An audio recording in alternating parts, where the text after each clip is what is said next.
Howdy, welcome to Jack's Ride Worldwide. I'm your host, Jack Wilkinson, and I'll be taking you along my rides across Texas, the United States, and the world.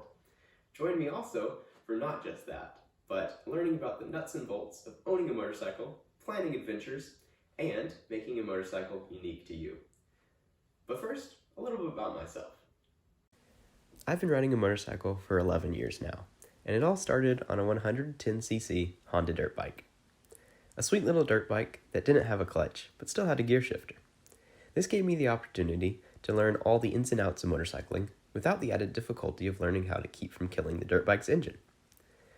Growing in confidence, age, and stature, well, height at least, I eventually moved on to one of the dual sports my parents had been riding, our Yamaha XT250.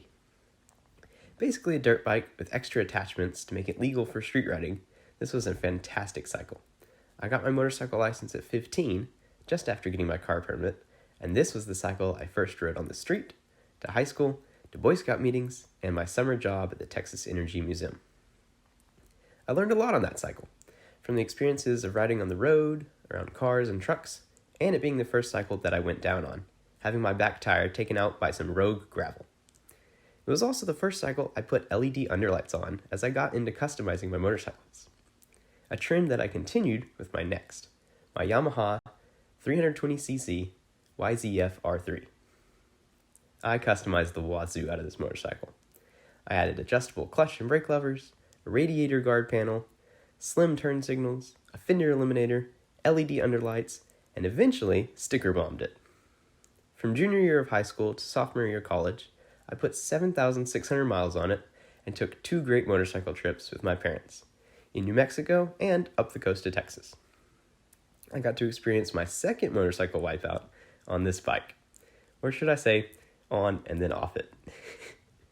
Encountering a wet paint spill in a 3-way intersection, my R3 surfed along the top of it, regained traction at the other side of the paint, then launched out from under me, and I went rolling along the pavement.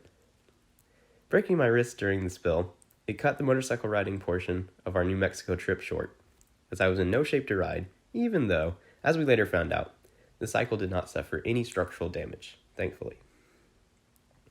As I regained my confidence and function of my left arm, I decided to sticker bomb my R3 instead of spending hundreds of dollars on new plastic paneling. Over the next year, I got to the point where I wanted a bit more power in the cycle I was riding and considered turbocharging my R3. But deciding against this and opting to upgrade to a mid-sized sport bike, partially for the benefit of a blank canvas to modify, I used my savings to buy a 650cc Kawasaki Ninja. Selling my R3 a month later, I have been riding my Ninja for 3 years and have put almost 17,000 miles on it. I love the cycle. It's got a real comfortable riding position for long distances, great ability to dip into curves, and of course, looks fantastic. The one thing I didn't love about the original was the sound of the exhaust. So, one of the first things I did to it was upgrade the exhaust by replacing the whole system. The main thing I was looking for when searching for a better exhaust was a better quality sound, not a loud exhaust. I ended up going with Graves after a bit of research, a brand that I've never seen on any of their motorcycles, but which had one of the lowest decibel ratings and had solid reviews. With the help of a friend, which I definitely needed, I got it installed, and I've loved the sound, added horsepower, and the look of it ever since. I've taken the customization slower than on my R3, and I've only done a couple other things to my Ninja thus far. I've given it the standard fender eliminator treatment, a taillight with integrated turn signals, adjustable clutch and brake levers, and multicolor LED underlights this time. These multicolor underlights are a massive upgrade from my previous single color lights. They can do any color on the color wheel and split half the light strips for one color and the other half for a second, making dual coloring. This creates some really cool looks and can complement the yellow and red stripes on my Ninja really well. I took inspiration from the Germany soccer team's 1984 jerseys for the stripes and made the Ninja have a cohesive style by matching it to the exhaust. Now I still have more that I want to add to it, such as a radiator and grille guard on the front, adding some side bags for travels, and eventually upgrades to its brakes and suspension.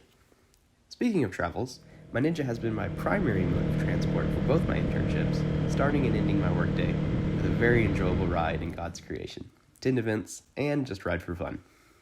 I love riding my Ninja, modifying it, and working on its upkeep, and I'm excited to share it all with y'all. Thanks for joining me this time. I'll see y'all later. Ride safe.